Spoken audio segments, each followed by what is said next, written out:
Assalamualaikum semua, selamat pagi. Hari ini 6 hari bulan 11 2025. Pak Ndak nak teruskan kerja-kerja plaster lah hari ni. Pasal ketam Pak Ndak tu dah rosak, dah pecah dah tapak dia. InsyaAllah nanti Adin bawa daripada Johor. Dapat sama Pak Ndak buat kerja kayu. Jadi Pak Ndak sambung kerja plaster simen lah hari ni. Luar ni ada bahagian sikit. Lantai ni pun nak betulkan ni. Tak tinggikan sikit, air bertakung. Okey, dalam ada bilik, dalam bilik ada sikit plaster yang belum sudah. Okey, mudah-mudahan Allah Taala pemudahkan kerja-kerja Pak Ndak. Okey, dan semua kita semualah. Okey, doakan Pak Ndak sihat, doakan Pak Ndak sihat, doakan Wan juga sihat, keluarga kita semua sihat insya-Allah. Sahabat-sahabat kita semuanya sekali masuk dalam dengan kita insya-Allah. Mudah-mudahan Allah Taala lindungi kita semua. Jadi Pak Ndak nak buat kerja dalam tu, Pak Ndak kena lalu luar ni. Pasal lalu dah ditutup kan. Nak lalu dalam rumah kan kotor pula. Jadi Pak Ndak kena lalu hantar simen. Masuk simen kat sinilah.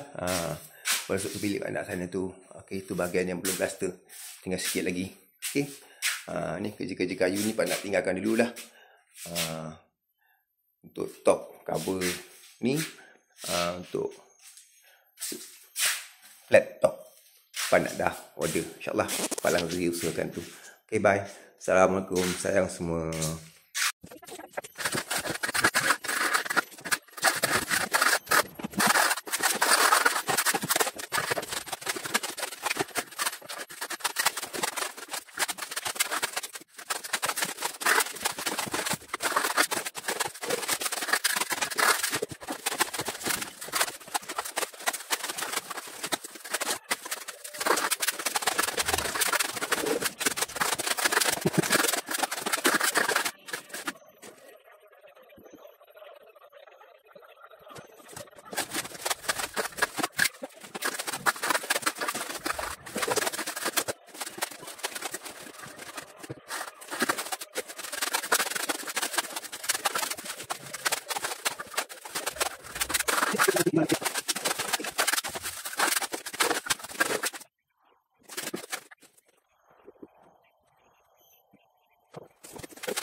Assalamualaikum, selamat petang. Alhamdulillah.